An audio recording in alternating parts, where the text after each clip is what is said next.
अस्सलाम वालेकुम दोस्तों, इनसाइड में मौजूद फखर में खुश आमदीद। मरीम नवाज़ की वतन वापसी से पहले नवाज शरीफ के लिए एक बड़ी मुश्किल पैदा हो गई है, क्योंकि मरीम नवाज़ साहिबा ने पाकिस्तान वापसी के बाद मुस्लिम लीग नून को दोबारा ऑर्गेनाइज करने के लिए जो शराइत नवाज शरीफ साहब के सामने रखी हैं, उन्होंने नवाज शरीफ साहब को एक नई सूरत हाल से दो चार कर दिया है। क्योंकि अगर वो मरीम नवाज़ साहिबा की बात को तस्लीम करते हैं तो वो तमाम लोग जो नवाज शरीफ साहब के दाएं बाएं हमें अक्सर नज़र आते हैं, उनके लिए प्रॉब्लम्स क्रिएट हो जाएंगी। क्योंकि मरीम नवाज़ साहिबा की तरफ से नवाज शरीफ साहब को ये बात बावर करा दी गई है कि जनाब विकेट के दोनों तरफ खेलने वाले जो अंकल्स हैं, इनको अब खुदा हाफिज़ कहने का टाइम आ गया है, यानी अब अंकल्स की शामत आ गई है। क्योंकि अगर मरीम नवाज़ साहिबा वतन वापस आकर मुस्लिम लीग नून की डूबती हुई कश्ती को किनारे लगाने के लिए कुत्तागोदो करती हैं, तो फिर उनके लिए उनकी पसंद का माहौल फ्राहम करना पड़ेगा, उनकी पसंद की जो फील्डिंग है वो सेट करनी पड़ेगी, उनकी पसंद के मुताबिक मुस्लिम लीग नून के अंदर लीडरशिप को डेवलप करना पड़ेगा। और अपने जो फैसले हैं उसके लिए बताया जा रहा है कि मरीम नवाज़ साहिबा ने नवाज शरीफ साहब को इस बात पर कायल कर लिया है कि इमरान खान की पक्की छुट्टी करने के लिए ज़रूरी है कि सबसे पहले आप अपनी पार्टी के अंदर सफाई करें, जो इधर की बात उधर करते हैं, उधर की बात आगे इधर करते हैं, और दरमियान में अपने लिए मसलतों पर मबनी रास्ता तलाश करते हैं। ऐसे तमाम अंकल्स से अब जान छुड़ाने का वक्त आ गया है। और इसके साथ साथ अगर हमने इमरान खान का मुकाबला करना है तो उसके लिए जारहाना पॉलिसी को अपनाना होगा, जारहाना हिकमत अमली बनाना होगी, सख्त मौक़िफ़ और जो है जिसे हम कह सकते हैं दलेराना अंदाज़ उसको अपनाना होगा। और साथ उनका ये भी मानना है कि जनाब जब तक नून लीग में नया खून शामिल नहीं होगा, पार्टी आगे नहीं बढ़ सकती और पार्टी को अब मज़ीद बाबों की ज़रूरत नहीं रह गई है। अब बताया ये जा रहा है, ज़राए का ये मानना है कि जनाब ये जो दोनों हैं बाप बेटी, यानी मरीम साहिबा और नवाज शरीफ साहब, इनको कुछ जो शहबाज शरीफ साहब की हुकूमत है इसकी कुछ पॉलिसियों पर भी इख्तलाफात रहे हैं। और ये वजह है कि मिफ्ता इस्माइल साहब की छुट्टी की गई, इसहाक डार साहब को वतन वापस लाया गया, लेकिन इसके बावजूद जो मसाइल हैं वो एड्रेस नहीं हो रहे। और ये मसाइल के एड्रेस ना होने की वजह से जो प्रॉब्लम्स हैं नून लीग के लिए पार्टी के लेवल पर भी और हुकूमती लेवल पर भी ये बढ़ते चले जा रहे हैं। अब मरीम नवाज़ साहिबा की चूँकि वतन वापसी मुतवक्के है और उसके लिए कुछ हतमी ऐलानात भी किए जाने हैं, लेकिन उससे पहले पार्टी के हवाले से कुछ इंपॉर्टेंट डिसीजंस लिए जाना बहुत ही ज़्यादा ज़रूरी है। और ये इंपॉर्टेंट डिसीजंस आने वाले चंद दिनों में लिए जा रहे हैं। और यही वजह है कि मुस्लिम लीग नून की क़यादत को लंदन तलब किया गया है। सरदार अयाज सादिक साहब पहुंच चुके हैं, राना सनाउल्लाह साहब भी लंदन पहुंच चुके हैं। आज उन्होंने लाहौर इधर से फ़्लाई किया है एक निजी एयरलाइंस के ज़रिए, और वो उसके बाद वो लंदन पहुंच गए हैं। इसके बाद कुछ और जो लीडरशिप है उन्होंने भी लंदन पहुंचना है। और राना सनाउल्लाह साहब ने जो उनकी मुलाकात होनी है उसके अंदर ये जो रिसेंटली पंजाब के अंदर कड़मस मचा है उस हवाले से उन्होंने अपनी पोजीशन को क्लियर करना है। मैं लफ्ज़ पोजीशन की बात कर रहा हूँ, मैं उनको ये नहीं आपको ये नहीं कह रहा कि उन्होंने जो अपनी जमात की हिकमत अमली है उससे आगाह करना है, क्योंकि इस मामले पर जो परवेज़ इलाही साहब का वोट ऑफ कॉन्फिडेंस वाला मामला है इसकी तमाम तर जिम्मेदारी अता तारड़ साहब और राना सनाउल्लाह साहब ने अपने ज़िम्मे ली थी। और इन्हीं दोनों की यकीन दहानियों के ऊपर मुस्लिम लीग नून ने अपनी पॉलिसी को मुरतब किया था। और ये जो इन दोनों की तरफ से जो बातें बताई गई थी क़यादत को, वो चूँकि पूरी नहीं हो सकी, लिहाजा अब इन्होंने अपनी पोजीशन को क्लियर करना है। और मैं एक वीडियो के अंदर आपको ये भी बता चुका हूँ कि राना सनाउल्लाह साहब ने बतौर पार्टी प्रेसिडेंट पंजाब मज़ीद खिदमात सर अंजाम देने से माज़रत की है। अब इसका मतलब ये है कि राना सनाउल्लाह साहब इस हवाले से भी जो है वो नवाज शरीफ साहब को आगाह करेंगे। और पंजाब के अंदर मुस्लिम लीग नून का सदर कौन होगा फ्यूचर में, शायद इस बात का भी फैसला किया जा सके। अब ये जो सिचुएशन है ये थोड़ी सी बदलती हुई नज़र आ रही है मुस्लिम लीग नून के अंदर, क्योंकि अगर मरीम नवाज़ साहिबा का सिक्का चलेगा तो फिर इसका मतलब ये है कि मरीम नवाज़ साहिबा को ड्राइविंग सीट पर ना सिर्फ बिठाया जाएगा बल्कि उनको मुकम्मल तौर पर तमाम तर इख्तियारात जो वो मांग रही हैं वो उनको दिए जाएंगे। और अगर उनको तमाम इख्तियारात दिए जाएंगे तो फिर इसका मतलब ये है कि जो नैरेटिव बनेगा मुस्लिम लीग नून का, उस नैरेटिव को स्टीयर करेंगी मरीम नवाज़ साहिबा। और अगर मरीम नवाज़ साहिबा ने नैरेटिव बनाना है तो इसका मतलब ये होगा कि वो नैरेटिव ज़रा थोड़ा सा अग्रेसिव होगा, जिसकी झलक हमें कल अयाज सादिक साहब की तरफ से की जाने वाली गुफ्तगू में मिली। एक जानिब उन्होंने 5 लोगों का नाम दिया, प्रोजेक्ट इमरान का जिक्र किया, प्रोजेक्ट इमरान को तैयार करने वालों का जिक्र किया, प्रोजेक्ट इमरान को लाने वालों का जिक्र किया, और प्रोजेक्ट इमरान की नाकामी में हिस्सेदार लोगों का जिक्र किया और जिसके अंदर उनका ये कहना था कि इन सब लोगों के खिलाफ कार्रवाई होनी चाहिए। और उसके बाद फिर उनकी तरफ से एक नई चीज़ सामने आई है, एक बड़ा जिसे मैं कह सकता हूं कि सरप्राइजिंग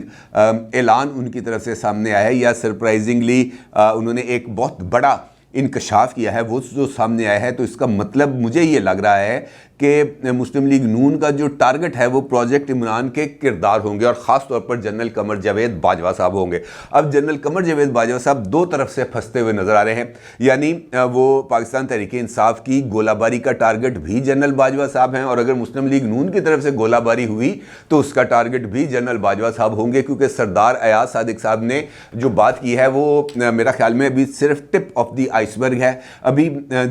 एक सिर्फ इब्तदा है जिसका उन्होंने माहौल बनाया। और उस हवाले से उन्होंने मिसाल दी 16 जुलाई को होने वाले इलेक्शंस की, और उसके अंदर उन्होंने कहा कि एडी कोई अन्नी नहीं मची इसी पंजाब के अंदर हम इस तरीके से इलेक्शंस हार जाते हैं, और बहुत सारे हल्के ऐसे थे जहां पर हम बहुत नॉमिनल मार्जिन से 2000 से 3000 से 4000 वोटों से हारे। और जिस तरीके से मुन्ना सलाई और चौधरी परवेज़ इलाही साहब की तरफ से इंकशाफ किया गया कि जनरल बाजवा की ख्वाहिश थी कि चौधरी परवेज़ इलाही साहब चीफ मिनिस्टर पंजाब बने, तो इन नताइज और जनरल बाजवा साहब की ख्वाहिश को अगर मद्देनज़र रखा जाए तो ये बात सामने आती है कि चौधरी परवेज़ इलाही को वज़ीर आला बनाने के लिए जनरल बाजवा साहब की तरफ से नताइज को मैनेज किया गया, और जो पावर टिल्ट था वो चौधरी परवेज़ इलाही साहब के हक में शिफ्ट किया गया, जिसके नतीजे में ये जो 16 हलके थे, पंजाब के 20 हलकों में ज़िमनी इलेक्शन थे, 16 हलके जीती पाकिस्तान तहरीक इंसाफ और सिर्फ 4 हलकों में मुस्लिम लीग नून को कामयाबी हुई। और उन्होंने कहा जी कि ऐसी कोई क़यामत नहीं आ गई थी, क्योंकि बहुत सारे कद्दावर नाम थे जो बहुत बुरे तरीके से इलेक्शन हारे। लिहाजा ये जो इल्ज़ाम का सिलसिला शुरू हुआ है ये अब आगे बढ़ता हुआ नजर आया, बल्कि मरीम नवाज साहिबा के जो शोहरे नामदार हैं जनाब कैप्टन सफ्तर साहब, उनका भी एक वीडियो सोशल मीडिया पर बहुत ज़्यादा वायरल है, जिसके अंदर वो इस बात का जिक्र करते हुए पाए जा रहे हैं कि जनाब बहुत सारी उनके ऊपर जो भी चीज़ें की गई उनके ज़िम्मेदार जनरल बाजवा और जनरल फैज़ अमी थे, और साथ उन्होंने इस बात का ऐलान भी किया कि मैं उनके खिलाफ कार्रवाई करूँगा, और अगर मुझे उनके खिलाफ कोई FIR भी दर्ज करानी पड़ी तो वो मैं कराऊंगा। अब ये वाली जो सिचुएशन है ये यकीनी तौर पर इसी सिमत में इशारा कर रही है कि मुस्लिम लीग नून का अगला बयानिया क्या होगा और उस बयानिए के नताइज क्या निकलेंगे, क्योंकि अगर हम प्रोजेक्ट इमरान की बात करें तो वो यकीनी तौर पर इमरान खान साहब के ही इर्द गिर्द घूमता है, और इमरान खान साहब इस वक्त लाहौर में घूम रहे हैं, और जैसे ही मुझे ये निगरान सेटअप का मामला कंप्लीट होगा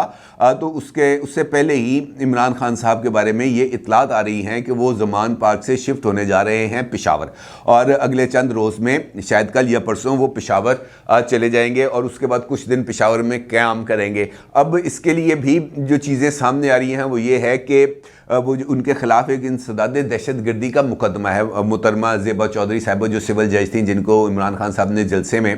उनके हवाले से कुछ गुफ्तगू की थी, जिस पर इस्लामाबाद हाई कोर्ट ने कंटेम्प्ट ऑफ कोर्ट का केस भी उनके ऊपर चलाने की एक रस्मी कार्रवाई की थी।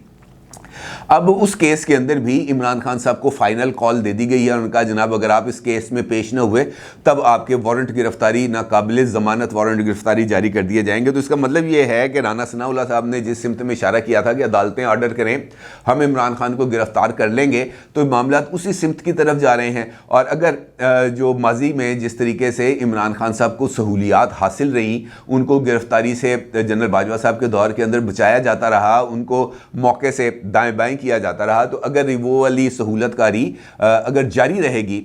जो है रावलपिंडी उसकी तरफ से, तो फिर तो यकीनी तौर पर इमरान खान साहब गिरफ्तार नहीं होंगे। लेकिन अगर वो सहूलतकारी नहीं होगी तो फिर इस बात के भी इम्कानात ज़्यादा होते चले जा रहे हैं कि इमरान खान साहब अगले कुछ अरसे के दौरान हमें मुख्तलिफ़ किस्म के केसेस के अंदर ज़मानत लेते हुए मुख्तलिफ़ अदालतों में जाते हुए और पुलिस वैन में डाले में पीछे बैठते हुए नज़र आएंगे। तो इसका मतलब ये है कि उनका लाहौर से पेशावर जाना इसी तरफ एक इशारा है कि लाहौर में तो शायद इतनी जल्दी लोग ना निकले इमरान खान साहब के लिए। उनको इस बात का इम्कान है कि अगर मेरे बारे में कोई फ़ैसला होता है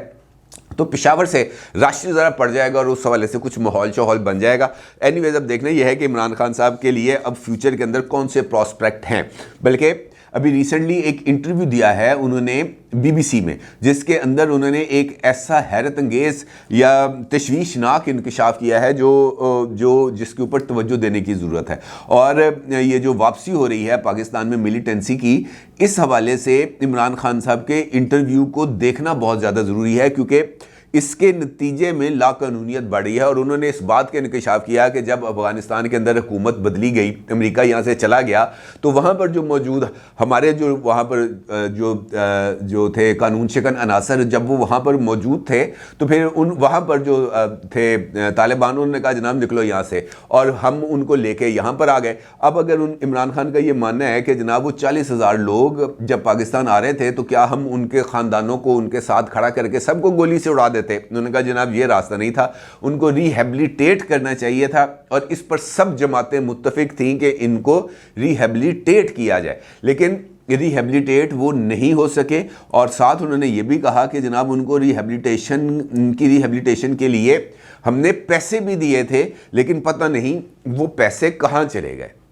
अब ये वाला नुक्ता भी बड़े एक अजीबोगरीब सी बात है कि जनाब सरकार के ख़जाने से पैसे निकले हैं लोगों को रिहेबिलिटेट करने के लिए, उनको नॉर्मल ज़िंदगी से में वापस लाने के लिए, उनके जहन के अंदर जो खन्नास भरा है उसको साफ़ करने के लिए। अब वो तो साफ़ नहीं हुआ, ना वो पैसों का इमरान खान साहब के बकौल पता चला कि वो किधर गए, क्योंकि जहां पर आना था पैसे भी उधर ही जाने थे ना, और वहां पर इमरान खान साहब की हुकूमत यानी खैबर पख्तूनख्वा, फेडरल गवर्नमेंट ने पैसे देने थे खैबर पख्तूनख्वा की हुकूमत को, और खैबर पख्तूनख्वा की हुकूमत ने रिहेबिलिटेशन का प्रोसेस करना था। वफाक से पैसे अगर आए हैं सूबे में, तो फिर सूबे ने वो रिहेबिलिटेशन के पैसे कहाँ खर्च किए? तो इसका मतलब यह है कि वो इमरान खान साहब के लॉन्ग मार्च या उनके जो जलसे जुलूस हैं जो उन्होंने पूरा खैबर पख्तूनख्वा में किए थे, ये पैसे फिर उसी पर खर्च हुए होंगे, क्योंकि रिहेबिलिटेट तो फिर इमरान खान साहब ने उस खर्चे के ऊपर अपनी पॉलिटिक्स को ही किया है, इसके अलावा और किसी को नहीं किया। लेकिन इसके ऊपर इस जो इंकशाफ किया है उन्होंने, इसके ऊपर जो है वो संजीदगी के साथ तहकीकात होनी चाहिए, क्योंकि इस पॉलिसी की वजह से जो इमरान खान साहब ने इख्तियार की, उसके नतीजे में एक मरतबा फिर पाकिस्तान के अंदर बेअमनी बढ़ी है, यहाँ पर लाकानूनियत बड़ी है, यहाँ पर कत्लो गारत गरी बड़ी है, यहाँ पर भत्ते की पर्चियाँ आने का सिलसिला ये बड़ा है। और अगर ये नहीं रुकेगा तो फिर कुछ ज़्यादा इस हवाले से प्रॉब्लम्स आ जाएंगी, और इस सिचुएशन को फौरी तौर पर एड्रेस करना बहुत ज़्यादा ज़रूरी है, इस्लामाबाद के लिए भी और GHQ के लिए भी, क्योंकि ये तमाम चीज़ें इन्हीं दोनों तरफ जाकर लिंक होती हैं। और अगर ये इसको इस तरीके से ओपन एंडेड छोड़ दिया जाए तो खासे इस हवाले से नुकसानात होंगे। अब सवाल ये पैदा होता है कि जिस तरह मैंने आपसे गुफ्तगू के आगाज़ में कहा कि मरीम नवाज़ साहिबा के पाकिस्तान वापसी के मुस्लिम लीग नून को कुछ फ़वाइद हासिल होंगे या नहीं, क्योंकि अगर आपको याद हो पिछली वीडियो के अंदर मैंने आपके साथ इसी हवाले से आपको एक इशारा दिया था कि मुस्लिम लीग नून से में कुछ लोग गलत फ़ैसले कर भी रहे हैं और गलत फ़ैसले करवा भी रहे हैं। और ये जो 35 हल्के थे नेशनल असम्बली के जहाँ पर बाई इलेक्शंस होने थे, उसको ओपन एंडेड छोड़ देना और उस मौके पर छोड़ देना जब प्रोविंशियल असम्बलीज के इलेक्शंस हो रहे हों दो सूबों में, पंजाब और खैबर पख्तूनख्वा में, इस लॉजिक की समझ नहीं लगती। क्योंकि अगर तो इलेक्शन कैंपेन चलानी है, नून लीग ने भी चलानी है, PTI ने भी चलानी है, पीपल्स पार्टी ने भी चलानी है, JUIF ने भी चलानी है, बाकी जो जमातें हैं उन्होंने भी चलानी है, तो इस कैंपेन के अंदर अगर इस बात का पता चल जाए कि जनाब कौन सी जगह पर क्या क्या सिचुएशन बन रही है, कौन से हल्के कौन से पोलिंग स्टेशन वीक है, तो उसके वजह से कुछ प्रिपरेशंस की जा सकती थी। तो इसका मतलब ये है कि मरीम साहिबा की तरफ से जो नया charter of demand Nawaz Sharif साहब को पेश किया गया है, बुज़ाहिर तो ये लगता है कि इसने नवाज शरीफ साहब की मुश्किल में इजाफा किया है, लेकिन अगर देखा जाए तो ये वाली लाइन जो मरीम साहिबा ने ली है, इस लाइन को टो किया जाना चाहिए। और अगर वो इस लाइन को टो करते हैं और मुकम्मल इख्तियार देते हैं मरीम साहिबा को, तो फिर मुझे इस बात का कुछ इम्कान नज़र आते हैं कि पंजाब की पॉलिटिक्स के अंदर कुछ टेबल टर्न हो सकती है। और मरीम साहिबा का जो अग्रेशन है और उनका जो अग्रेसिव स्टांस है, जो उनका अग्रेसिव नैरेटिव है, जो उनका अग्रेसिव टोन है, वो मुस्लिम लीग नून के वर्कर को चार्ज करने में बहुत हद तक कामयाब हो सकती है। अपनी राय का ज़रूर इज़हार कीजिएगा। आपका बहुत शुक्रिया। अल्लाह हाफ़िज़।